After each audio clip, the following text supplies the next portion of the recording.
Terima kasih atas waktu dan kesempatan yang kami peroleh. Kami dari kelompok 2 akan mempresentasikan hasil kerja kami dengan judul peran guru dalam pengembangan rancangan pembelajaran. Peran guru dalam pengembangan rancangan pembelajaran. Pembelajaran didefinisikan sebagai suatu usaha manusia yang penting dan bersifat kompleks. Dikatakan kompleks karena banyak nilai dan faktor-faktor manusia yang turut terlibat di dalamnya. Dan dikatakan penting karena pembelajaran adalah usaha untuk membentuk manusia yang baik. Nah, belajar itu merupakan aktivitas yang dilakukan oleh siswa dalam rangka membangun pemahaman makna atau pemahaman. Karena dalam belajar, guru perlu memberikan motivasi kepada siswa untuk menggunakan potensi dan otoritas yang dimilikinya untuk membangun suatu gagasan. Pencapaian keberhasilan belajar tidak hanya menjadi tanggung jawab siswa, tetapi guru ikut bertanggung jawab dalam menciptakan situasi dan dorongan prakarsa, motivasi untuk melakukan kegiatan pembelajaran. Yang berikut peran guru dalam pengembangan rancangan pembelajaran adalah sebagai perancang, fasilitator, dan evaluator. Guru merancang pembelajaran yang sesuai dengan kebutuhan siswa, menciptakan suasana belajar yang nyaman, dan mengevaluasi hasil belajar untuk perbaikan. Yang pertama, sebagai perancang pembelajaran. Guru merancang pembelajaran dengan mempertimbangkan tujuan pembelajaran, materi, metode, dan media, dan juga evaluasi. Yang kedua, fasilitator pembelajaran. Guru menciptakan suasana belajar yang kondusif, mengarahkan dan membimbing siswa, serta memotivasi mereka untuk belajar. Yang ketiga, evaluator pembelajaran. Guru melakukan penilaian terhadap hasil belajar siswa secara sistematis untuk mengetahui tingkat keberhasilan pembelajaran dan sebagai bahan refleksi untuk perbaikan. Yang berikut prosedur pengembangan rancangan pembelajaran. Yang pertama, analisis kurikulum. Secara fisik, kurikulum dituangkan dalam suatu dokumen yang pada intinya menggambarkan cakupan bahan ajar yang harus diajarkan dalam tingkatan kelas dan kurun waktu tertentu. Kurikulum dalam bentuk dokumen semacam ini merupakan kurikulum ideal atau kurikulum yang diharapkan. Ada 3 hal yang perlu dipertimbangkan dalam melakukan analisis kurikulum, yaitu sebagai berikut. Yang pertama, total waktu yang Anda miliki untuk menilai topik-topik utama yang harus diajarkan. Yang kedua, asumsi-asumsi yang Anda gunakan tentang pengetahuan dan keterampilan awal peserta didik untuk memulai mempelajari topik-topik baru. Yang ketiga, tujuan ingin belajar yang dirumuskan untuk siswa. Yang berikut analisis kurikulum. Yang pertama, waktu. Rancangan waktu dapat dirumuskan dalam waktu tatap muka dengan siswa. Administrasi kelas biasanya dinyatakan dalam bentuk pekerjaan rumah. Yang kedua, pengetahuan dan keterampilan awal. Bagi seorang guru di sekolah, pemahaman pengetahuan dan keterampilan siswa dapat dilakukan dengan menganalisis kurikulum sebelumnya atau didiskusikan dengan guru yang pernah mengajar pada tingkat sebelumnya. Pemahaman tersebut dapat Anda perlukan dengan pemahaman Anda tentang isi pelajaran yang harus dipelajari. Yang berikut tujuan pembelajaran. Yang pertama, pemecahan terhadap masalah tidak dapat dirumuskan sebelumnya dan acap kali pemecahan yang muncul merupakan hal yang tidak atau belum pernah terpikirkan sebelumnya. Yang kedua, proses berpikir melalui masalah sama pentingnya dengan pemecahan masalah itu sendiri. Yang ketiga, peran guru berubah dari seorang yang memandu secara eksplisit kepada seorang yang mendorong dan pemberi kritik yang bersahabat. Yang keempat, perubahan peran guru akan mengubah peran siswa. Arah kerja siswa tidak lagi kepada hasil yang sudah diprediksi. Yang kelima, perbedaan antara kedua tujuan ini akan bermuara pada sistem evaluasi. Yang berikut rancangan kegiatan pembelajaran. Yang pertama, kegiatan awal. Bagian pengantar dari satuan pelajaran dapat membantu siswa dalam hal-hal sebagai berikut. A. Mengaitkan hal-hal yang sudah dipelajari dengan hal-hal baru. B. Memberi kesempatan pada siswa untuk memahami topik secara keseluruhan sebelum mempelajari hal-hal yang terkandung dalam topik secara detail. C. Menumbuhkan hasrat ingin tahu siswa dan merangsang perhatian dan hasrat belajar siswa secara berkelanjutan. D. Menyadarkan siswa akan apa yang diharapkan guru dari siswa dalam atau selama pembahasan topik tersebut, di samping menyampaikan tujuan pembelajaran. Yang berikut rancangan untuk kegiatan inti pembelajaran. Kegiatan pembelajaran dikehendaki mampu menumbuhkan dan mengembangkan hal-hal berikut ini. Yang pertama, mengantarkan siswa kepada informasi atau keterampilan baru. Yang kedua, mendorong siswa untuk mengkaji ulang atau menafsirkan ulang informasi atau keterampilan yang sudah dipelajari sebelumnya. Yang ketiga, memungkinkan siswa mampu melihat kekurangan pada proses belajar sebelumnya dan mengisi kekurangan itu. Yang keempat, mendorong siswa untuk mengembangkan atau memperkuat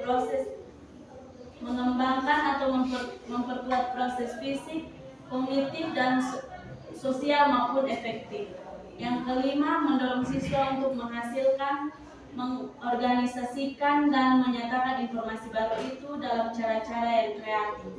Yang keenam, mendorong siswa untuk memperkirakan dan memikirkan gagasan yang belum dikembangkan serta masalah yang belum terpecahkan. Kegiatan penutup. Pada kegiatan penutup, guru membimbing siswa untuk merumuskan ikhtisar yang bertujuan untuk yang pertama, mengkaji ulang butir-butir penting dari isi dan kegiatan pembelajaran. Yang kedua, memungkinkan siswa merefleksikan pembelajaran dan menggambarkan kumpulan dari pengalaman pembelajaran. Yang ketiga, memberikan gambaran tentang pembelajaran yang akan datang. Selanjutnya, perencanaan evaluasi. Evaluasi lain yang perlu dirancang adalah evaluasi formatif. Evaluasi ini dimaksudkan untuk melihat kemajuan siswa pada saat kegiatan pembelajaran berlangsung. Kegiatan monitoring yang dilakukan selama kegiatan pembelajaran seperti yang didiskusikan di atas merupakan contoh evaluasi yang terjadi selama siswa belajar dan memberikan pelatihan kepada siswa tentang bagaimana dia tumbuh dan berubah ke arah perbaikan. Selanjutnya ada rancangan pembelajaran. Setelah satuan-satuan pembelajaran itu ditata, hal penting yang perlu dicetak ulang ialah konsisten antara tujuan, kegiatan dan evaluasi. Penting juga untuk dilakukan pengecekan konsistensi silang antara satuan pelajaran untuk meyakinkan bahwa satuan-satuan pelajaran yang sudah dirancang itu memungkinkan siswa mencapai tujuannya. Demikian hasil presentasi kami. Jika ada tanggapan atau saran dan pertanyaan dari teman-teman, kami berikan kesempatan.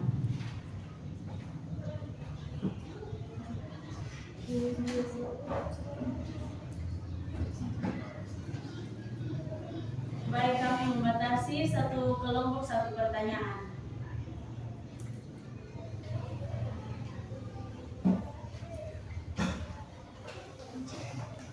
Minta maaf untuk semua 3 pertanyaan. Kesempatan untuk 3 pertanyaan. Maksudnya 3 orang yang bertanya, 3 orang penanya. Kelompoknya kan bebas menanggapi kalian dong yang nanti menilai sama teman presentasi. Nanti 3 orang penanya itu 3 atau 3. Itu bertanya tapi bukti kalau berbukti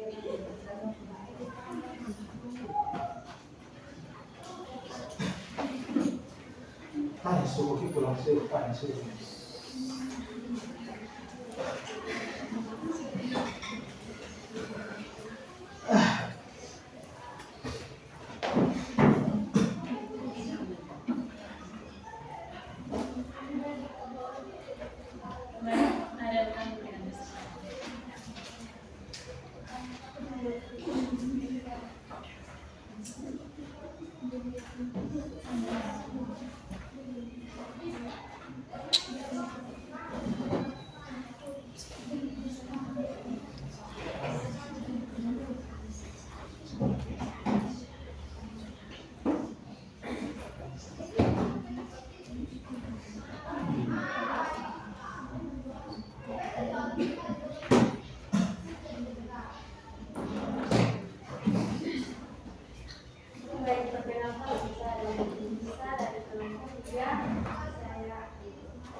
Coba teman-teman berikan contoh dari total waktu yang Anda miliki untuk mengenai topik-topik utama yang harus diajarkan di slide ketiga.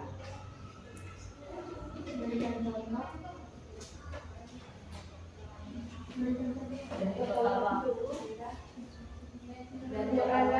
mimpi untuk mengenai topik-topik utama yang harus diajarkan. Untuk menangani.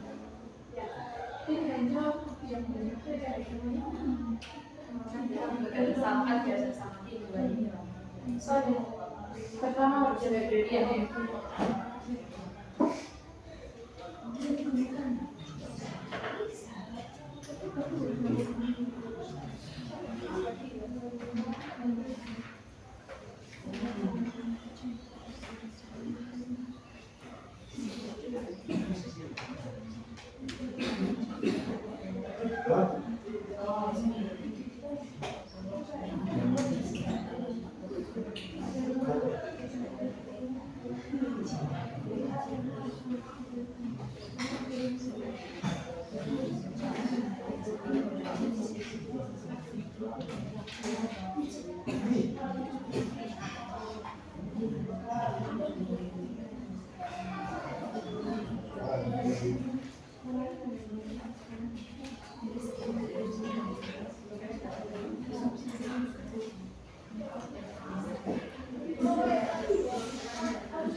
Mungkin ada yang mas.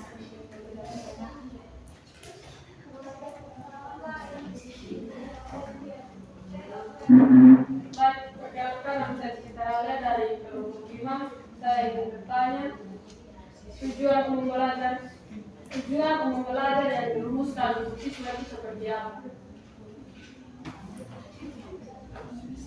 Slide ketiga. Ketiga. Ya.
menjawab pertanyaan dari Adel dengan pertanyaan. Berikan contoh dari total waktu yang Anda miliki untuk menangani topik utama. Baik, saya akan memberikan sebuah contoh. Mungkin kita sebagai guru dalam suatu proses pembelajaran kita dapat memberikan kesempatan kepada siswa untuk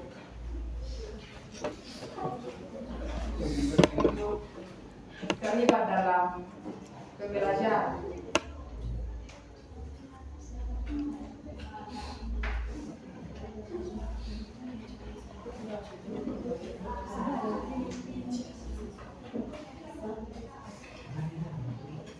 Mungkin ada tambahan.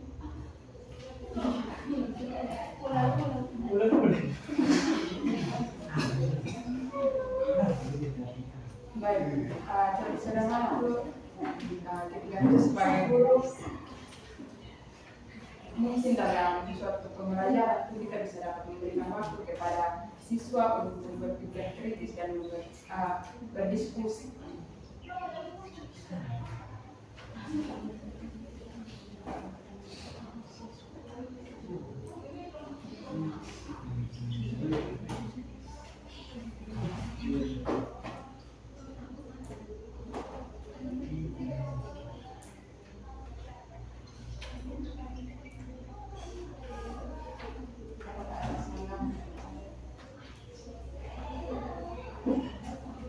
Ini kan berkaitan dengan kalau tentang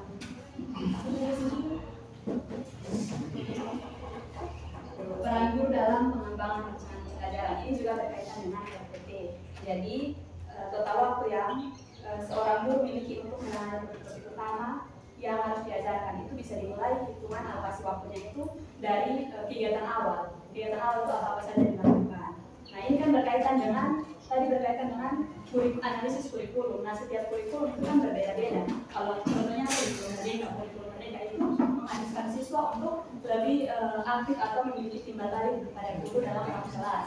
Berbeda dengan kurikulum yang lain. Nah, dalam RPP itu yang dimaksud dengan total waktu yang seorang guru memiliki untuk menangani kurikulum yang harus diajarkan. Nah, di situ seorang guru itu mengalokasikan waktu untuk kegiatan utama itu seperti apa, kemudian afeksi atau proses pembelajaran itu memakan waktu berapa lama, dan kegiatan utama itu tidak terima.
Baik, saya akan menjawab pertanyaan kedua dari kita yang memiliki pertanyaan.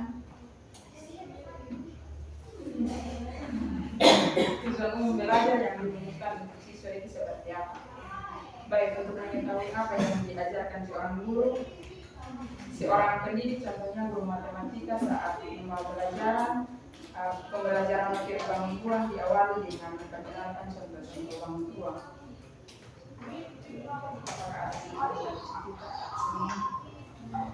Oh, sebentar. Masih ada kesempatan kepada dua penyanyi.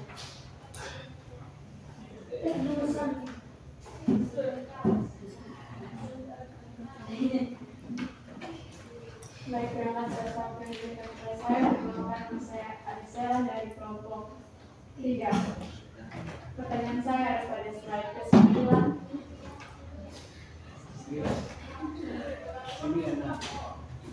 Tentang perencanaan evaluasi. Ada poin-poin dari bagian materi teman yang mengatakan mengatakan evaluasi dimaksudkan untuk melihat kemajuan siswa pada saat kegiatan pembelajaran berlangsung. Pertanyaan saya, apa yang terjadi apabila teman-teman masih ada pada tahap evaluasi, tetapi teman-teman ditantang oleh kurikulum seperti kurikulum mereka bahwa anak tersebut harus dipaksakan naik kelas walaupun dia belum bisa baca. Karena ada kurikulum yang membatasi bahwa anak dari usia umur berapa dia sudah harus kelas berapa. Mungkin yang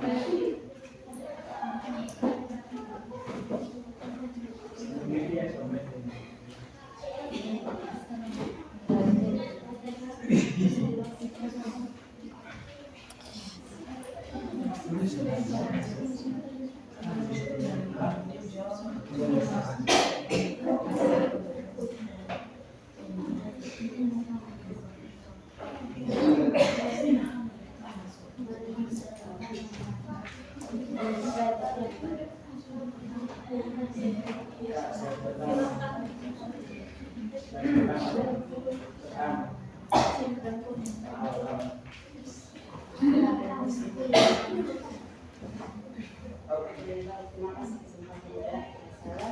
Saya dari kelompok 1 sedang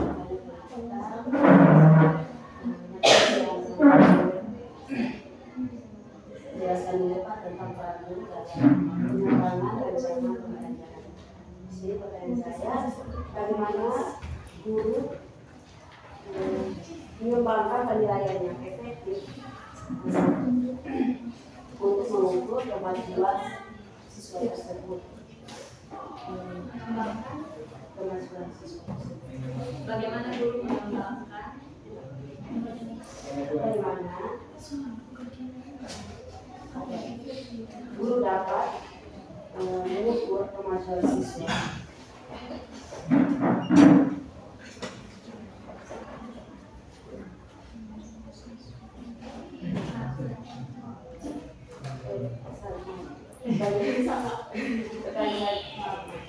Bagaimana guru dapat mengembangkan penilaian siswa secara efektif untuk mengukur kemajuan siswa tersebut?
Baik,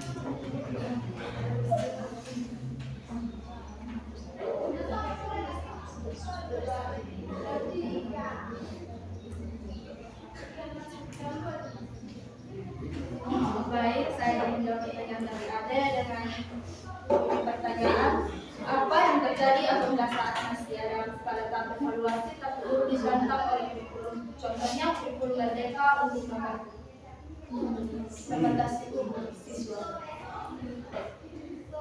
Di sini yang pertama mungkin kita sebagai pendidik atau seorang guru harus melakukan pendekatan terhadap siswa tersebut untuk mengetahui kebutuhan siswa.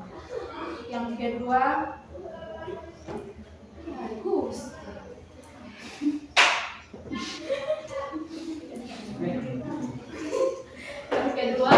harus ada pendekatan dengan orang tua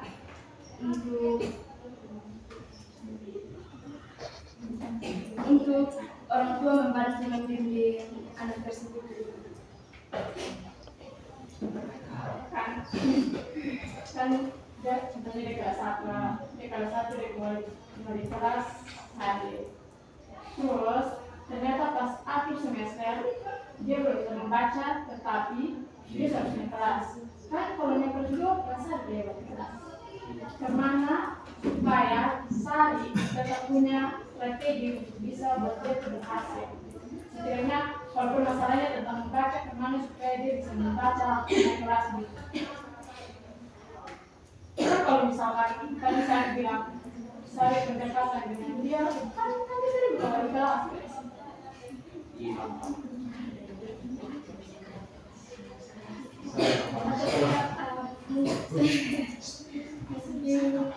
Pendekatan lagi dengan wali kelas 2 untuk wali kelasnya tetap mengawasi dan membantu.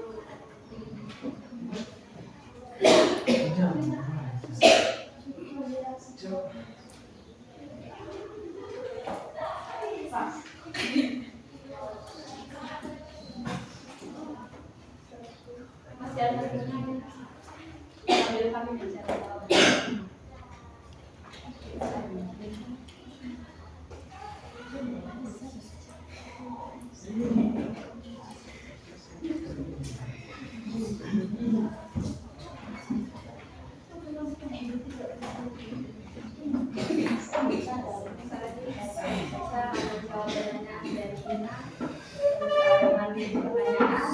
Bagaimana guru mengembangkan penilaian siswa secara efektif untuk mengukur kemajuan siswa tersebut. Kembali kepada materi kami, di situ dikatakan bahwa pembelajaran itu adalah sebuah usaha manusia yang penting dan bersih dan juga kompleks. Nah, dikatakan kompleks karena banyaknya nilai-nilai dan faktor-faktor manusia yang itu terlibat di dalamnya. Nah, berbicara tentang penilaian guru untuk mengukur kemajuan siswa tersebut dapat kita lihat pada nilai-nilai yang ada pada proses pembelajaran. Yang pertama, guru dapat mengukur kemajuan pembelajaran pada siswa itu melalui 3 aspek.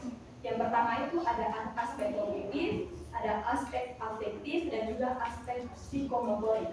Nah, aspek kognitif itu di mana guru mengukur kemajuan pembelajaran itu berfokus pada pengetahuan siswa sejauh mana pembelajaran itu sudah dilaksanakan dan kemajuan pengetahuan siswa itu ada. Yang kedua, afektif itu dalam proses pembelajaran guru mengukur kemajuan siswa melalui pengamatan sikap yang ada pada siswa. Contohnya ada berbagai macam siswa dalam satu kelas. Jadi pasti ada sikap positif dan juga sikap negatif. Kemudian guru juga memberikan motivasi kepada siswa karena melalui motivasi itu dapat menumbuhkan minat siswa untuk belajar. Dan yang ketiga itu psikomotorik. Guru melakukan penilaian kepada siswa dengan melibatkan pengembangan keterampilan yang ada pada siswa.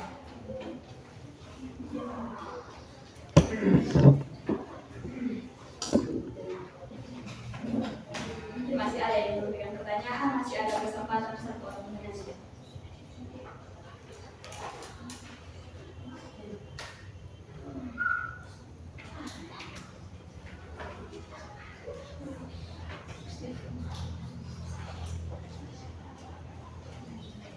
Baik,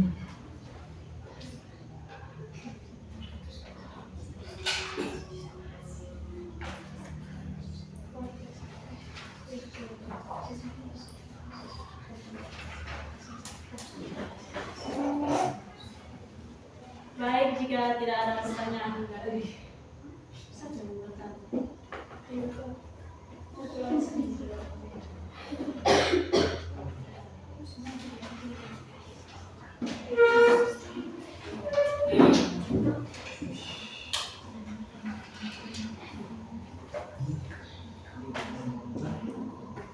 jika masih ada pertanyaan kami berikan kesempatan.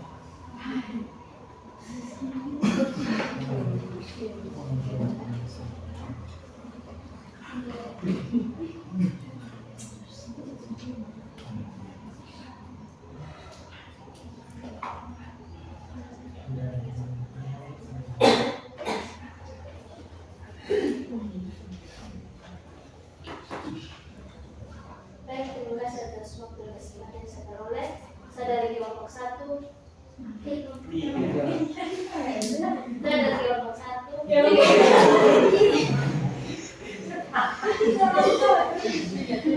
Saya dari kelompok 3 ingin bertanya, bagaimana kalau seorang siswa memiliki nilai pengetahuan yang baik tapi karakternya buruk?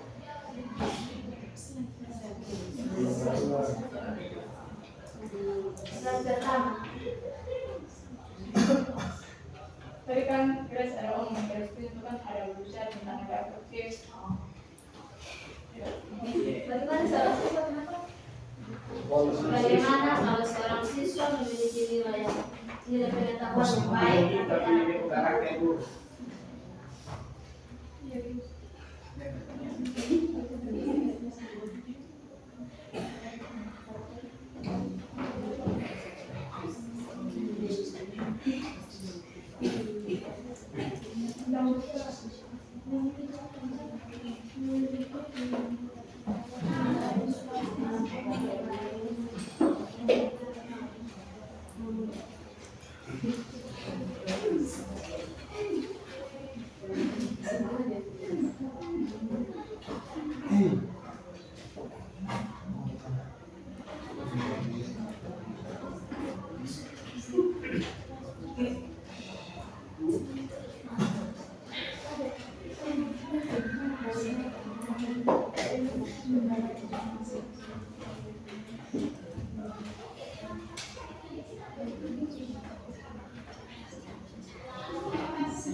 Oke, baik, saya akan ada dua pertanyaan dari Dewi dan beberapa pertanyaan bagaimana kalau seorang siswa itu memiliki nilai pengetahuan yang baik tetapi hanya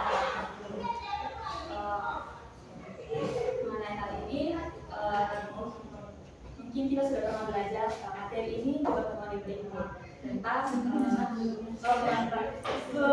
pembelajaran yang lalu tentang pendekatan guru terhadap siswa. Nah, ketika kita mendapati siswa yang punya pengetahuan yang baik, namun afektifnya buruk, maka kita bisa melakukan 3 pendekatan. Yang pertama itu revisi, di mana pada saat siswa itu melakukan sesuatu hal yang tidak sesuai dengan kemauan guru atau teman, maka kita melakukan pendekatan revisi, di mana kita mengizinkan kepada peserta didik untuk bersikap tanpa batasan dengan alasan atau dengan acuan dia tidak mengganggu guru ataupun mengganggu siswa yang lain. Yang kedua, mungkin kita akan melakukan pendekatan yang kedua, yaitu ancaman, di mana ketika siswa itu melakukan afektifnya buruk, maka kita akan memberikan sedikit teguran atau ancaman kepada siswa tersebut. Dan yang ketiga adalah pendekatan otoriter. Kalau otoriter ini mungkin sudah masuk pada tahap kekerasan.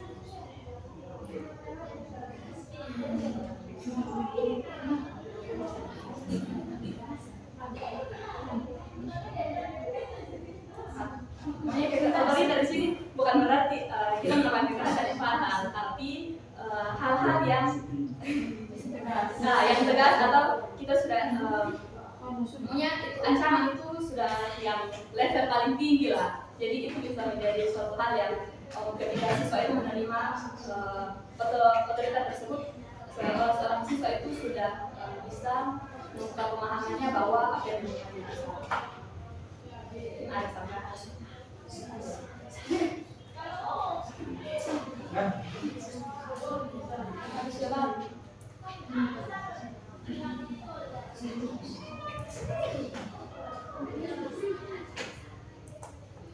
Baik, jika tidak ada pertanyaan, sekian dari presentasi kami. Shalom. Shalom.